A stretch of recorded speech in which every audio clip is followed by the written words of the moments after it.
Hello மக்களே, இந்த வீடியோவில் நம்ம சைவ ஈரல் குழம்பு எப்படி வைக்கிறதுன்னு பார்க்க போகிறோம். சைவத்தில் ஏது ஈரல்னு பார்க்குறீங்களா? எல்லாம் நம்ம பச்சை பயிர் தாங்க. நம்ம பச்சை பயிரை யூஸ் பண்ணி எப்படி ஒரு சைவ ஈரல் குழம்பு வைக்கலாம்னு இந்த வீடியோவில் பார்க்கலாம் வாங்க.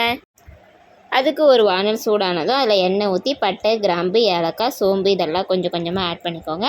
தென் அதுக்கப்புறம் நம்ம நறுக்கி வச்சுருக்கிற வெங்காயத்தை இதில் ஆட் பண்ணிக்கணும். ஆட் பண்ணி நல்லா கண்ணாடி பதம் வர்ற அளவுக்கு வதக்கி எடுத்துக்கணும். இப்போ கண்ணாடி பதம் வதங்கி வந்ததும் அது கூட தக்காளி ஆட் பண்ணி வதக்கிக்கோங்க. அதுக்கப்புறம் இப்போ மசாலாவுக்கு தேவையான மிளகாத்தூள், மஞ்சத்தூள், அப்புறம் மட்டன் மசாலா முக்கியமாக சேர்த்துக்கோங்க. தென் இது கூட கொஞ்சமாக ஜீரக பொடியும் மிளகு பொடியும் சேர்த்து நல்லா வதக்கி எடுத்துக்கோங்க. நல்லா வதங்கினதுக்கப்புறம் இப்போ கிரேவிக்கு தேவையான தண்ணி ஊற்றி நல்லா கொதிக்க வச்சுக்கோங்க.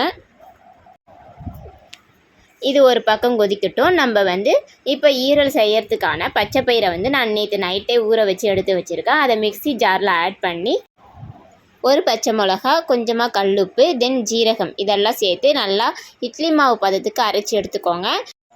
அரைச்சி வச்ச மாவை இட்லி மாதிரி ஊற்றி எடுத்து பீஸ் போட்டு கட் பண்ணி வச்சுக்கோங்க.